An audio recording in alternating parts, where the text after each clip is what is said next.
Every farmer has a story to be told, but it's not being shared, and we're willing to share it.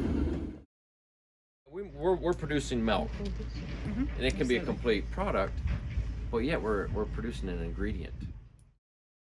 My name is Mark Dotterer, one of the owners at RMD Dairy Farm. We are a family-operated dairy of my dad and my brother and our wives. We milk around 600 cows, and 360 of them are on robotic milking. We started robotic milking 2 years ago, January 3rd, 2018, and it was freezing cold.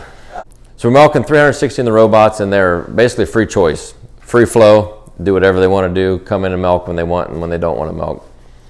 They get fed in the robots, so that's what lures them in. And the freedom the cow has of robots is they can come whenever they want, and up to 6 times a day they can get milked.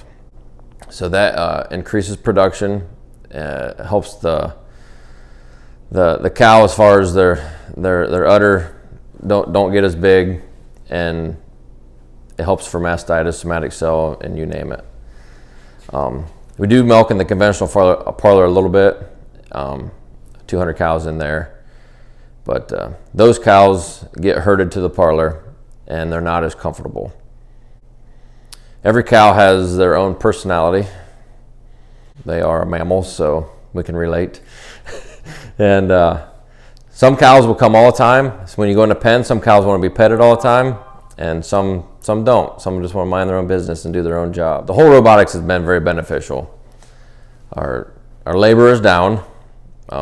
We do a lot more work ourselves, but it's different jobs.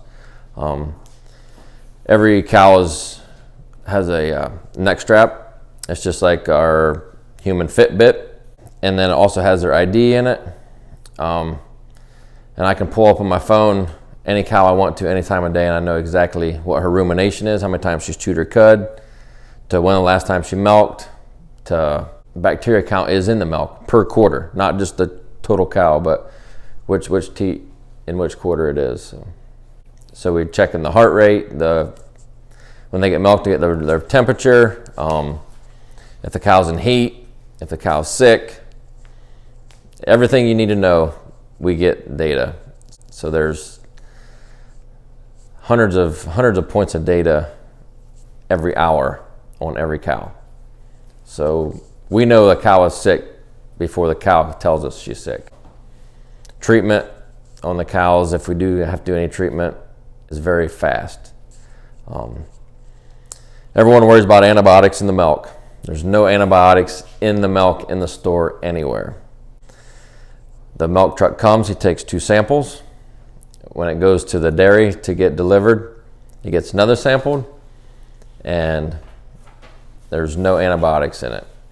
And on our dairy farm, we don't like to treat much at all. We try to do everything we can so cow don't get mastitis, everything we can so everything stays healthy, so we do not have to treat. When it does happen, a lot of times we'll just separate the cow. If she does get mastitis, we will put like an udder mint on their udder and try to reduce swelling without having to do a treatment. Several reasons is every time you treat a cow, you have to dump the milk, which we don't like to do, and we don't want to have no errors, and we don't want to contaminate a whole tank load with treated milk, and it's costly. Every time you do it, every time a cow gets sick, it costs us money and it hurts them. So we bed with sand, so the bacteria does not want us to grow in sand, so the somatic cells are low. It's very comfortable. And then we flush the alleys with manure water, and then the sand gets flushed out and we reuse the sand. So as far as environmentally, we get to reuse it. So it saves money all the way around, and it's better for the cows. And so our cows are on concrete, so if we have sand, they got better footing, it's not as slippery. So it's good all the way around. Our nutritionist balances so they get so much of the diet at the bunk produces maybe 65 to 70 pounds of milk. So to get to 90 pounds, they have to get all the feed through the robot. So it's a mixed ration between the robot and the bunk. So if she comes up too often, The parameters are set, so she either has to be projected to milk this amount of milk, or she has to be out 6 hours since her last milking, or it all depends on how many days she's been milking since she's had a calf. So from like 0 to 30, they can milk 6 times a day. From 31 days to the time they dry off, they can max out at 5 times a day.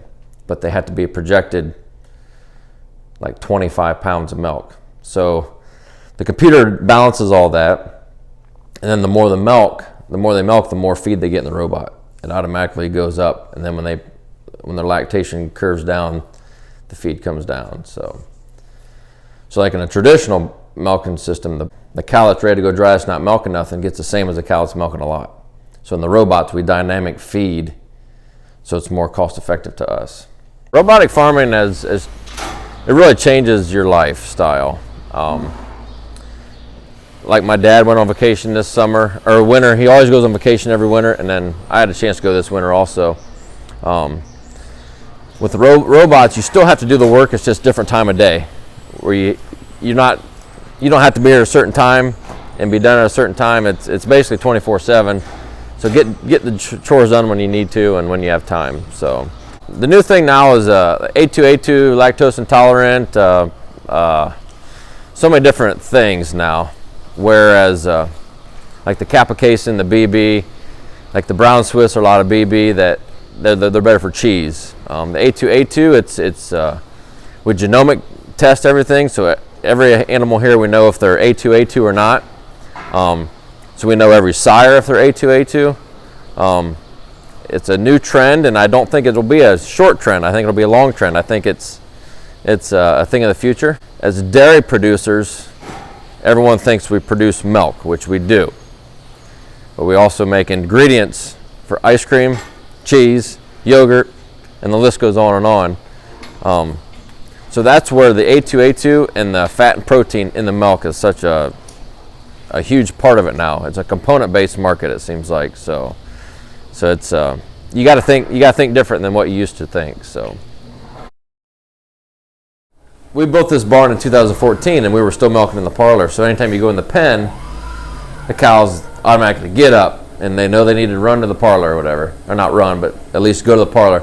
Now we'll go in the barn, and you got to nudge these girls to get up because they're so comfortable. They're almost lazy, but they're happy to be in there. Because when I go to the beach, I don't feel like getting out of the sand either. So, but no, I mean they're calm. They're calm, cool, collective. I mean, it just, and then and also a lot of times you think, oh, there's a cow standing by the robot gate. She's gonna be the next one to get milked.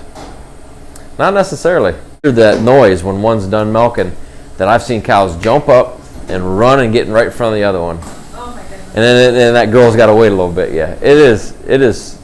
I mean, these women are fighting each other all day. The personalities of these animals is, you think, oh, they're just a group of cows.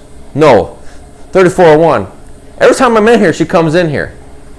Like, I know she's gonna be in here. And the 3005 in group 3, when I go and clean the robot in the morning, she's in here. It's just every time. See, she don't need to get milk today, right now, but she knows I'm in here, so she comes in. It's crazy. It's crazy. And it seems that pretty quickly they know, not my time. Yep, not mine. You know, they were Yep. hoping. There's a chance she'll come right back around here. That's There is. And she was kind of peeking her head down. Just Yeah, to kind of yeah, see, she knows. Yeah.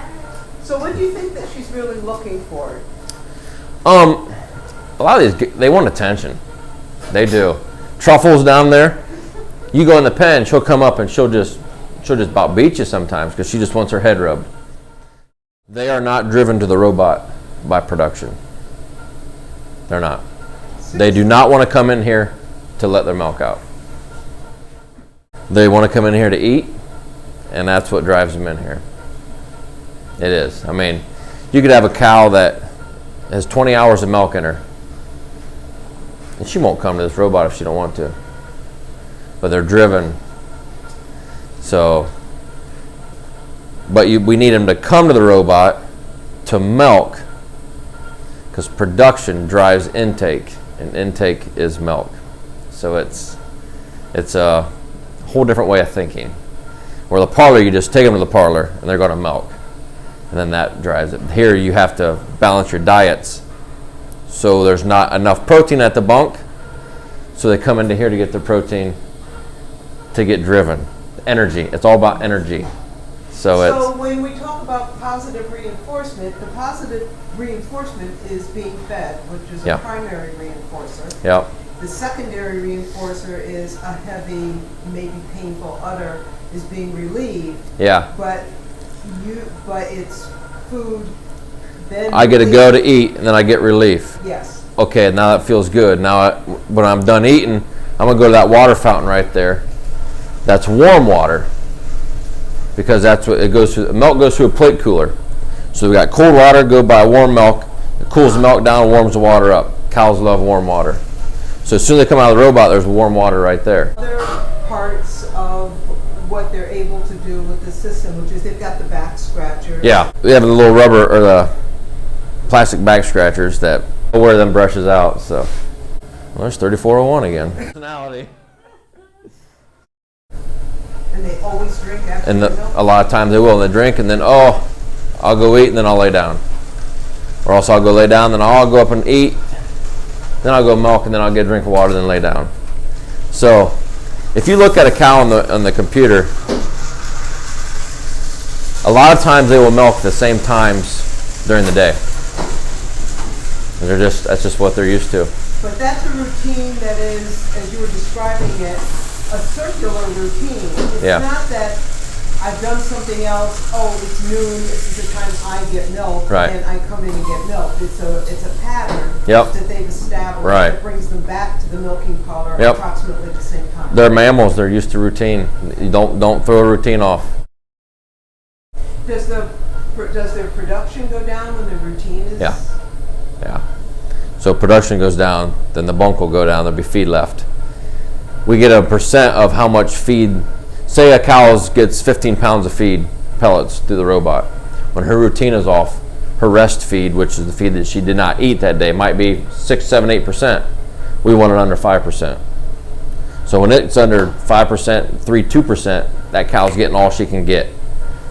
So it's a benefit. So it's the less time we are in the barn disturbing them, the more production the cows will give us. Sundays are the best days. We ain't here.